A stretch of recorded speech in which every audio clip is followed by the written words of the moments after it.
सक्यो। अब final confirmation भनेको 80 को स्विङ लो, जो आई थिङ्क 80 हो कि 70 कता छ, त्यो चाहिँ अब फाइनल कन्फर्मेसन हो। त्यसलाई ब्रेक गर्यो भने त मास्तिरको एन्टायर मुभ चाहिँ करेक्टेड थियो भन्ने कुरा त स्वतः प्रमाणित भयो। That chances are very much high त्यो लोलाई टेस्ट गर्ने या त्यसलाई ब्रेक गर्न सक्ने सम्भावना रहन्छ। अहिले रिसेन्टली जुन चाहिँ स्विङ लो बनाएको थियो, जसबाट चाहिँ सिधा त्यहाँबाट खिचेर लिएर गएर 2920सम्म लिएर गयो, त्यसलाई रिटेस्ट गर्ने या फेरि हल्का ब्रेक गर्ने सम्भावना चाहिँ छ।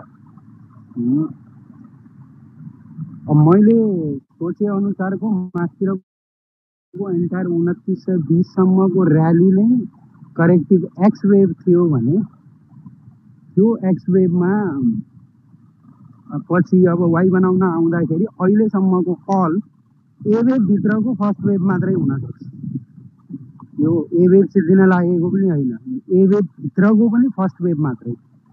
यदि त्यो हो भने चाहिँ we can see the very very larger correction, अलिक ठुलो नै करेक्सन देख्न सक्ने सम्भावना देखिन्छ। होइन अब फर्स्ट नभएर ए मात्रै बनाउने हो भने मार्केट चाहिँ 2500 भन्दा तल चाहिँ आउँदैन होइन। म्याक्सिमम भनेको 2500 हो, त्योभन्दा तल आउँदैन। अब 2500 भन्दा माथितिर नै ए वेभ बनाएर बी गएर अब जस्तो मान्नु 2700मा तपाईँको ए वेभ बनायो अनि बी चाहिँ 2800 गयो अनि फेरि सी आउँदाखेरि 2600मै सिद्धिने भयो इक्वालिटी गर्दाखेरि।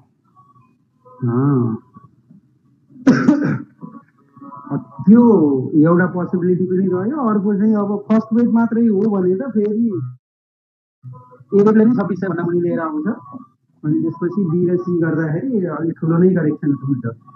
सरसर्ती अहिले मार्केटको नेचर हेर्दाखेरि होल्ड भन्दा पनि गिभअपवाला देखिन्छ। जति पनि तपाईँको सर्कुलर ट्रेड गरेर अब हामीले चाहिँ यसलाई चलाएर मास्तिर लान सक्छौँ भन्ने जुन चाहिँ बिलिभ थियो, त्यो बिलिभ चाहिँ बिस्तारै बिस्तारै चाहिँ टुट्दै गइरहेको देखिएको छ। र अब मान्छेले चाहिँ जबरजस्ती यो बेलामा चाहिँ बजार चलाउन सकिन्छ भन्ने कन्फिडेन्स चाहिँ हराउँदै गएको देखिएको छ। त्यसले गर्दाखेरि करेक्सन चाहिँ ठुलो हुन सक्ने सम्भावना पनि देखिन्छ। त्यसलाई ध्यानमा राखेर जबसम्म सिग्निफिकेन्ट हामीले मार्केटमा मास्तिर जाने खालको त्यस्तो कुनै एभिडेन्स देख्दैनौँ तबसम्म त एन्ट्री गर्ने कुनै चान्सेस म देख्दिनँ। अहिले तल खसिराखेको प्याटर्न चाहिँ इम्पल्सिभ छ, त्यसमा कुनै डाउटै छैन। तल पहिलो प्याटर्न पहिलो खसाइ नै इम्पल्सिभ हो भने मास्तिर करेक्टिभ जान्छ, करेक्टिभ गएर फेरि अर्को इम्पल्सिभ खसिसकेपछि मात्रै हामीले सोच्न सक्छौँ कि अब एन्ट्री गर्ने कि नगर्ने। त्यति बेला सिचुएसन हेरेर त्यति बेला चाहिँ हामीले डिसाइड गर्न सक्छौँ। अहिलेको लागि त इम्पल्सिभ खसिराखेकोमा जस्ट प्रे गरौँ अब चाहिँ एकाध दिनभित्रमा यहाँबाट चाहिँ either be wave or second wave भन्ने र्याली चाहिँ क्रिएट गर्छ। धेरै टाइम लाग्दैन, अब पोसिबली 2 दिनभित्रमा त्यो चिज चाहिँ क्रिएट हुन सक्ने सम्भावना चाहिँ म्याक्सिमम छ। त्यो बााउन्स चाहिँ देखिन्छ, तर that will be the bounce only. Sir त्यो बााउन्सको रेन्ज चाहिँ कति हुन्छ सर?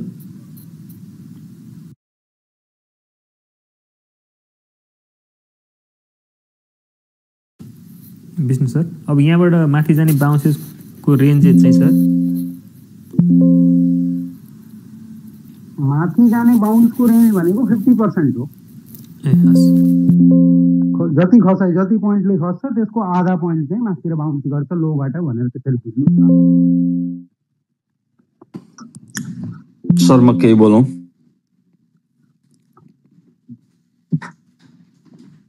हजुर हजुर भन्नु न। त्यही त विष्णु सर होइन, अब यहाँ मार्केटको सम्बन्धी अब घट्छ त भन्नै नपाइने छ नेप्सेमा नर्मल्ली गरेर यहाँका नेप्से सम्बन्धीका अब साइबर सेना भन्ने कि के भन्ने होइन। मार्केटमा घट्यो भन्यो भने यहाँ चाहिँ अहिले पनि त्यहाँ एकदमै मान्छेहरूले एकदमै कारण के हो मलाई केही पनि थाहा छैन। घट्छ चाहिँ भन्नै हुँदैन मार्केटमा। जब कि मैले मार्केटमा मानिलिउँ मार्केटमा 5 वर्षको टाइम फ्रेम छ है, मैले टाइम फ्रेम राखेको छ भने 5 वर्षलाई हेर्ने हो भने सरसर्ती 5 वर्षलाई हेर्ने हो भने मार्केट 4.5 वर्ष चाहिँ घटेकै हुन्छ, बढ्ने 6 महिना हुन्छ भनेको 5 वर्षको पिरियडलाई हेर्ने हो भने टेन्टेटिभली कुरा गरेको है मैले एक्जाम्पल दिएको। ओभरअल मार्केट सबैभन्दा बढी मार्केट घट्छ भनेको मार्केटको टाइम फ्रेममा बियरिसले चाहिँ सबैभन्दा बढी टाइम समय लिन्छ। मैले भन्न खोजेको के हो भने बियरिसले चाहिँ 1/3 समय बढी लिन्छ र बुलिसलाई जम्मा त्यो क्वार्टर समय दिन्छ। तैपनि मार्केटमा घट्छ भन्नै नपाइने, मार्केटमा घट्छ भन्नै नपाइने यो कस्तो नियम हो के? यो कहाँको साइबर सेनाहरूले एट्याक गर्ने हो हैन? यो यिनीहरूको कस्तो खालको नलेज हो? मेरो यो एउटा प्रश्न हो। अनि दोस्रो कुरा फेरि यहाँ कसैलाई चाहिँ भगवानै मानिदिन्छन्। करिब करिब आजभन्दा 2 वर्ष अगाडि दिपेन्द्र अग्रवालले सोसल सामाजिक सञ्जाल एउटा मिडियामा गएर अबको 2 वर्षभित्र मार्केट 42 जाने हो भनेर भन्दै गर्दाखेरि त्यसको केही दिनमा दिपेन्द्र अग्रवाललाई मैले एक क्लब हाउसमा भेटेँ। सर तपाईँले सामाजिक सञ्जालमा गएर त 2 वर्ष अगाडि मार्केट अब 2 वर्षभित्र मार्केट 42 जान्छ भनेर भनिदिनु भयो, तपाईँले कुन आधारमा भनिदिनु भयो भन्दाखेरि न आधार छ न केही तथ्य छ, केही प्रश्न नै पार्नु छैन, तल खसालले फालेला यो को भनेको छ होइन। यो हाम्रो देश कतातिर जाँदैछ, विज्ञहरूले के गर्दैछन्, यो मार्केटलाई किन यस्तो म्यानिपुलेट बनाइन्छ, मार्केट घट्छ भन्न पनि नपाइने, 42 जान्छ भनेर भन्दै छिन्, पत्याइदिनु पर्ने होइन। अबको 4-5 वर्षभित्र 5000 जान्छ पनि भनेको थिएँ। यो कहिलेको कुरा हो भने यो 2021 मा भने यो यसमा विष्णु बस्याल सर पनि हुनुहुन्थ्यो होइन। अब तपाईँले अहिले भर्खर के भनिदिनु हो भने सर मार्केट 2500 भन्दा तल जाँदैन भनेर तपाईँले ठोक्कै गरिदिनुहुन्छ। लगभग तपाईँले ठोक्का भन्दा 90% चाहिँ जाँदैन जस्तो तरिकाले अहिले भनिदिनु भयो विष्णु सर होइन। विच इज म चाहिँ एक्सेप्ट गर्दिनँ यसमा होइन। मार्केट माथि तल जाँदैन भन्दा के त्यसो मार्केट 2900 भन्दा नि माथि पनि जाँदैन भनिदिनु भयो। मार्केट भनेको 2400 देखि 2500 देखि 2900 400 अङ्कमा खेलिरहने हो त? यो पनि होइन। अब यसलाई हामीले समग्रमा हेर्नुपर्दा सबै कुरालाई एनालाइसिस गर्नुपर्छ जस्तो लाग्छ सर है। जबकि तपाईँहरूको सिङ्गो टिम विष्णु बस्याल, केशव, परशुराम, अकडम बकडम, एचबी, दुनियाँ दिवाना क्लब हाउसमा हुँदा नेपोली यी सबै घुमन्ते सुमन्ते गरेर आजभन्दा 4 वर्ष अगाडि क्लब हाउसमा मार्केट 3200बाट घट्दै गर्दाखेरि मार्केट घट्ने क्रममा थियो। तपाईँहरू सबै विज्ञ हुनुहुन्छ त्यतिखेर। तपाईँ विज्ञ मात्र नभएर तपाईँहरू पैसा बनाउने मान्छे हो, मार्केटमा लगानीकर्ता नै हो तपाईँहरू। किन भन्दा धेरै समयदेखि तपाईँहरू मार्केटमा टच हुनुहुन्थ्यो, तपाईँहरूले पैसा बनाइराख्नु भएको थियो। तपाईँहरूको सिङ्गो ग्याङ हेर्नुहोस् त, मार्केट 3200बाट मार्केट 1800 घट्दैछ, दिनदिनै मार्केट अब त बढ्छ, आज त बढ्छ, आज त बढ्छ भनेर तपाईँहरू यस्तो भ्रम छर्नुभयो। यो मैले सिङ्गो टिमलाई भन्दैछु, तपाईँ विष्णु सर तपाईँले नलिनुहोस् है त्यसरी मनमा। मैले यो हिस्ट्री खोल्दैछु, हुन त विगतका कुरा कोट्याउनु हुँदैन, त्यो राम्रो होइन, अगाडि बढेर जाने हो। यो सिङ्गो नेपालको नेप्से सम्बन्धीका विज्ञहरूले आजभन्दा 4 वर्ष अगाडि मार्केट 3200बाट 1800 आयो, 3 वर्ष 3.5 वर्ष मार्केट खेल्यो। त्यो जति मार्केट प्रत्येक दिन घट्थ्यो आज त बढ्छ भन्ने होइन, हिजो घट्या हो आज त बढ्छ भन्नु भने, तर मार्केटले घटेन। मार्केट अझै पनि मार्केट त्यही फेजमा छ। अब यसलाई हामीले कसरी मूल्याङ्कन गर्ने, कसरी विचारमा हामीले प्रष्ट पारेर हाम्रा भनाइहरूलाई चाहिँ शुद्ध गर्ने। अब यहाँ मार्केटमा दिपेन्द्र अग्रवाल पनि फेल भयो होइन, भयो नि। किन भन्दाखेरि उसको कुरा त म सुरुदेखि नै मान्दिनँ थिएँ, भ्रमपूर्ण थिएँ। मैले विष्णु बस्याल सरको कतिपय कुराहरू मैले सुन्छु होइन, उहाँले कस्तो कुरा गर्नुहुन्छ नि, उहाँले बियरिसलाई पनि फोकस गर्नुहुन्छ, बुललाई पनि फोकस गर्नुहुन्छ, आफ्नो विचार, आफ्नो तथ्य, आफ्नो एनालाइसिसले दिनुहुन्छ, कहिले मिल्छ कहिले मिल्दैन। मार्केट भनेको यो किन मिल्दैन त भन्दाखेरि मार्केटले अलवेज त्यसले डिरेक्सन डिटरमाइन गर्छ। मलाई चाहिँ लाग्छ भने प्रत्येक ट्रान्जेक्सनले डिटरमाइन गर्छ। मानिलिनु विष्णु सरले एउटा भन्दै हुनुहुन्छ, त्यो बिचमा अर्को ट्रान्जेक्सन भइसक्छ, उहाँले त 1 हप्ताको लागि फ्रेम गर्ने हो, 1 महिनाको लागि फ्रेम गर्ने हो, महिना दिन 6 महिना क्वार्टरली गर्ने हो। तर अलवेज मार्केटले डिरेक्सन कसरी डिटरमाइन गर्छ जस्तो लाग्छ भने त्यसमा भएका बिचमा इज ट्रान्जेक्सनले त्यसले डिरेक्सन डिटरमाइन गर्छ जस्तो मलाई लाग्छ। त्यो भएर म आज एउटा भनौँला, त्यो बिचमा फेरि भरे अर्को ट्रान्जेक्सन केही भइदिएला, त्यसले त मार्केट डिरेक्सन गर्छ। त्यो भएपछि म एक थोक बोल्छु, प्रत्येक मार्केट खुलेको समयमा मार्केटमा ट्रान्जेक्सनले चाहिँ त्यसलाई डिरेक्सन निर्धारित गर्छ भने म कसरी त्यो बिचमा बसेर प्रेडिक्सन गर्छु सर? मानिलिउँ अहिले हामीले एउटा प्रेडिक्सन गरिरहेको छ, भरे एउटा सेयरमा रातारात सेल आइदियो होइन, मार्केट प्राइस फल हुन थाल्छ। त्यही भएर एकदम हामीले कुरा क्लियर गर्नुपर्छ। मान्छेहरूले सबै विगत 4-5 वर्षदेखि वाच गरिरहेका छन्, 4-5 वर्षदेखि वाच गरिरहेका छन्। कुन कारणले वाच गरिरहेका छन् भने जस्तै अहिले विष्णु सर आउनुहुन्छ, उहाँलाई किन भन्दा हिजो आफूले भनेका कुराहरू उहाँले गिल्टी पनि फिल गर्नुभयो। मेरा वर्ड्सहरू करेक्सन भएका छैनन्, रेक्टिफिकेसन गर्नलाई, करेक्ट गर्नलाई मैले केही गलत बोलेको म वर्ड ब्याक लिन्छु भन्नुभयो। तर त्यो अरू त आउँदैनन् नि। यहाँ जस्तै परशुराम सर आएर त्यो भन्नुहुन्न नि, केशव सर आएर भन्नुहुन्छ त, त्यो भन्नु दिपेन्द्र अग्रवाल आएर भन्छ त मैले भने मिल्या थिएन, सरी मैले त्यो वर्ड ब्याक लिएँ भनेर भन्छ। उनीहरू भन्दैन, उनीहरू होइन मैले भनेकै ठिक थियो भन्ने पक्षमा जान्छन् क्या। त्यो भएर अलि त्यसरी नभनिदिउँ सर, क्लियर तथ्यमा भनिदिउँ। धन्यवाद सर, धेरै धेरै धन्यवाद यहाँको सुझावको लागि। म यसमा थोरै राख्नु छ, त्यसपछि सरहरूसँग आइपुगे एकचोटि है मैले एउटा चाहिँ क्ल्यारिटी म दिन्छु। मेरो प्रेडिक्सन्समा ग्रसली फेल भएको एउटा पिरियड थियो, त्यो पिरियड भनेको 1.5 वर्षको पिरियडमा हो होइन। 1.5 वर्षको पिरियडमा चाहिँ मैले रङ प्रेडिक्सन गरेको हो, त्यो म एक्सेप्ट गर्छु। त्योभन्दा अगाडि मैले 2017 देखि चाहिँ मार्केटलाई, नेप्लिज मार्केटलाई क्लोजली वाच गरे हो, त्योभन्दा पहिला पनि म गर्थिनँ। 2017 देखि त्यो बिचको 1.5 वर्षको पिरियड छोडेर अरू कुनै पनि बेला चाहिँ म ग्रसली चाहिँ फेल भएको छैन मार्केटमा प्रेडिक्सन गर्नेमा। मैले टप्स एन्ड बटम्सहरू आइडेन्टिफाई गरेको छु। 3050 को टप लगाउँदाखेरि पनि आइडेन्टिफाई गरेको नै हो। अहिले मासतिर जाँदाखेरि पनि मेरो विकली भिडियोजहरू जो मान्छेहरूले हेर्नुहुन्छ, मैले क्लियरली वार्न गरेको छु कि this can prove to be a corrective. यो चाहिँ करेक्टिभ मुभ हुन सक्छ है, बजार चाहिँ फेरि तल आउन सक्छ है भनेर क्लियरली भनेकै छु मैले। त्यसमा चाहिँ कुनै इफ एन्ड बट लगाएको छैन। त्यो 1.5 वर्षको पिरियडमा हो म चाहिँ ओभरली अप्टिमिस्टिक थिएँ, किन भन्दाखेरि त्यसको पछाडिको पनि फेरि भ्यालिडिटी थियो। डेटामा बसेर मैले एनालाइसिस गर्ने हो, पास्ट पर्फर्मेन्स डेटाहरूलाई चाहिँ फ्युचरमा यसो हुन सक्ला भन्ने प्रेडिक्सन नै टेक्निकल एनालाइसिसको एउटा टुल हो। अल्दो त्यसमा ग्यारेन्टी भन्ने हुँदैन, त्यो बारम्बार त्यो डिस्क्लेमर पनि छ मसँग गरिराखेको छु। ग्यारेन्टी भन्ने चाहिँ पास्ट पर्फर्मेन्स फ्युचरको ग्यारेन्टी हुन सक्दैन भन्ने कुराहरू त यो त बेसिक एजम्पसन्स हो टेक्निकलको। तर बेस्ड अन द पास्टको डेटाहरू, पास्टको प्याटर्नहरू, जुन चाहिँ मार्केटको साइक्लिकल इफेक्ट्सहरू हो, त्यो सबैलाई हेर्दाखेरि इन जेनरल लगभग 50-52 महिना चाहिँ मार्केट चाहिँ बुलिस चरणमा रहन्थ्यो। र अहिलेको जुन 2020 देखि 21 को जुन लगभग 15-16 महिनाको बजार हो, त्यो बजार मात्रै सबैभन्दा सर्ट लिभ्ड मार्केट हो। अदरवाइज यति सानो बुल मार्केट चाहिँ थिएन नेपालमा। त्यसले गर्दाखेरि पनि मेरो चाहिँ यति छिटै टुङ्गिहाल्ने बुल मार्केट हुँदैन होला, यति छिटै नै यसले अर्को 4 वर्षको बियरिस साइकल फलो गर्दैन होला भन्ने एजम्पसन्स थियो। त्यो एजम्पसन्समा गलत भएँ।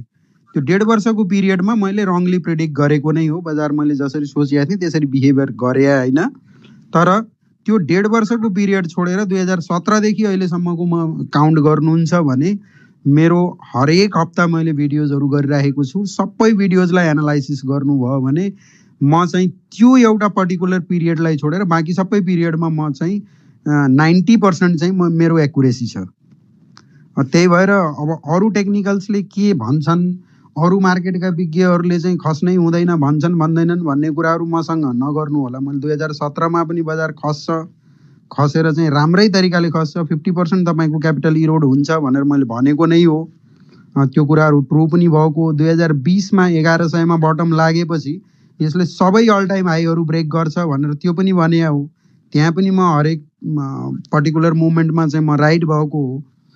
ओन्ली रङ भनेको के हो भन्दाखेरि 3200बाट तल खस्दै गर्दाखेरि मेरो एस्टिमेसनमा जब पहिलोपटक 2250 को लो लगाएर 2900 को जब र्याली लिएर गयो, त्यो बेलामा अब 2250 ब्रेक गर्दैन भनेर मैले स्ट्रङ ओपिनियन चाहिँ राखेँ हो। र त्यो चाहिँ म फेल भएको त्यो पिरियडमा। अदरवाइज अरू पिरियडमा चाहिँ मैले विकली एनालाइसिस गर्दाखेरि पनि अरू पिरियडमा चाहिँ ग्रसली म चाहिँ त्यसरी चाहिँ रङ हुने र मैले भनेअनुसार मैले एक्सपेक्टै नगरेको मुभहरू बजारमा आइराखेको त्यस्तो चाहिँ छैन है, क्लियरली छैन। र अहिलेको मुभमेन्टलाई पनि सरसर्ती एनालाइसिस गर्दाखेरि यो चिज हुन सक्ने, मास्तिर गएर फेल गर्न सक्ने सम्भावना छ भनेर मैले सुरुमै वार्न गरिदिइसकेँ हो। र म मार्केट तल आउँछ है भन्न नडराउने मान्छे र मैले आफ्नो तल आउँछ भन्ने ओपिनियनलाई पब्लिक फोरममा स्ट्रङली राख्ने मान्छे मध्ये म पर्छु। त्यही भएर मलाई जहिले पनि मार्केट चाहिँ बुल भन्छ भन्ने ब्लेम चाहिँ मैले खान मिल्दैन, हेर्नुहोस् होइन।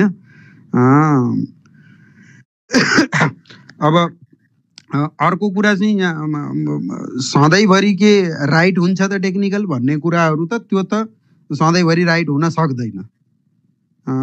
जहिले पनि हामीले के हो त भन्दाखेरि पास्टको प्याटर्नहरूलाई हेरेर सरसर्ती एनालाइसिस गर्ने हो र त्यही अनुसार बजारले बिहेभियर गर्छ भन्ने एजम्पसन्स हो। तर कहिलेकाहीँ नगर्न पनि सक्छ भन्ने कुरा फेरि त्यसैमा चाहिँ डिस्क्लेमर हुन्छ होइन। त्यो भएको हुनाले अलवेज राइट भन्ने मार्केटमा कोही पनि हुँदैन, हेर्नुहोस् कोही पनि हुँदैन। र एक्युरेसीका कुराहरू अप टु द पोइन्ट डिक्टो पोइन्टसम्म हुँदैन। Market is all about the approximation, exactification हुँदैन, एप्रोक्सिमेसन्सका कुराहरू हुन्। एप्रोक्सिमेसनमा अब जस्तो मैले भने 2500 भन्दा तल नआउला कि भन्ने कुराहरू मैले चाहिँ ठोकुवा गरेर भनिएको छैन। मैले के भनेको भन्दाखेरि तपाईँको अघि मैले राम्रोसँग कुरा सुन्नुभयो भने मैले के भनेको छु, अहिलेको मुभमेन्ट यदि यो चाहिँ ए वेभ, बी वेभ र सी वेभ गर्यो भने त्योभन्दा तल नआउला। तर एट द सेम टाइम अर्को चान्सेस के छ भन्दाखेरि ए भित्रको फर्स्ट वेभ हो भने फेरि मार्केट राम्रै तरिकाले तल आउन सक्छ भनेर त्यो पनि भनिएको छु। अब त्यो ए भित्रको फर्स्ट हो या ए वेभ हो भन्ने कुरा अहिले थाहा हुँदैन, हेर्नुहोस्।